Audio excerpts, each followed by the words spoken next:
سندھ کی دھرتی بہت سی فوک اسٹوریز پر مشتمل ہے۔ یہ داستانیں ہمارے بڑوں سے ہمیں ورثے میں ملی ہیں۔ یہ داستانیں حقیقت پر مبنی ہیں اور لازوال محبت کی مثال ہیں۔ ان کا ذکر شاہ عبداللطیف بھٹائی نے شاج و رسالوں میں بھی کیا ہے۔ ان کے رسالے میں محبت کی 6 عظیم داستانوں کا ذکر ہے، جن میں نوری جام تماچی بھی ہے۔ یہ اس وقت کی بات ہے جب سندھ میں سمو خاندان کی حکومت ہوا کرتی تھی اور اس وقت کا حاکم جام تماچی تھا۔ وہ اکثر کینجر جھیل کی سیر کو آیا کرتا تھا۔ کینجر جھیل کے قریب مچھیروں کی بستی آباد تھی۔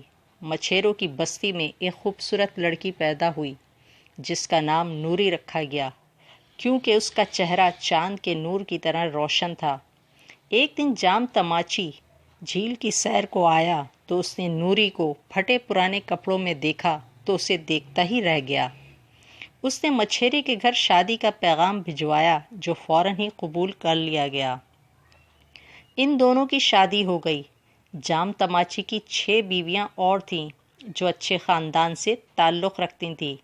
نوری کے محل میں آنے کے بعد دوسری بیویوں میں حسد پیدا ہو گئی اور وہ نوری پر نظر رکھنے لگیں۔ جام تماچی نے نوری کو اپنی مہارانی بنا لیا تھا۔ ایک دن اس کی دوسری بیویوں نے الزام لگایا کہ نوری ہر ہفتے لکڑی کے صندوق میں ہیرے جواہرات رکھ کر اپنے بھائی کو دیتی ہے اور وہ آپ کی جائیداد کو چوری کر رہی ہے۔ جام تماچی نے کہا، ٹھیک ہے، میں اس کو رنگے ہاتھوں پکڑوں گا۔ چنانچہ اگلے ہفتے جب اس کا بھائی صندوق لینے آیا تو نوکروں نے اسے پکڑ لیا اور صندوق کھول کر دیکھا گیا تو اس میں مچھلی کے کانٹے تھے۔ بادشاہ نے اس سے پوچھا، یہ کیا ہے؟ نوری نے کہا، بادشاہ سلامت، میں غریب مچھیرے کی بیٹی ہوں اور آپ کے محل میں طرح طرح کے لذیذ کھانے تیار ہوتے ہیں۔ میں کھا تو لیتی ہوں لیکن میرا پیٹ نہیں بھرتا۔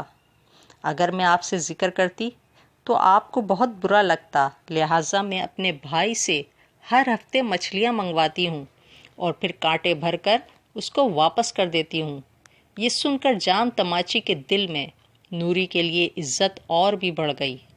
اس کے بعد وہ کبھی بھی دوسری رانیوں کی باتوں میں نہیں آیا۔ وہ دونوں اکثر کینجر جھیل کی سیر کو جاتے اور وہاں گھنٹوں بیٹھ کر باتیں کرتے۔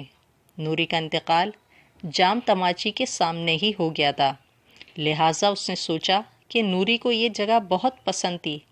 چنانچہ اس نے کینجر جھیل کے بیچ میں ایک پہاڑی پر اس کی قبر بنوائی جس کے چاروں طرف پانی ہے۔ یوں محبت کی لازوال داستان دنیا کے سامنے آ گئی۔ کینجر جھیل کی سیر پر جانے والے لوگ کشتی کے ذریعے نوری کی قبر پر جاتے ہیں اور فاتحہ پڑھتے ہیں۔ دنیا میں کچھ لوگ ایسا کام کر جاتے ہیں جن کی وجہ سے آنے والی نسلیں ان کو یاد رکھتی ہیں، جیسا کہ میر تقی میر نے کہا، باری دنیا میں رہو غم زدہ یا شاد رہو، ایسا کچھ کر کے چلو یہاں کے بہت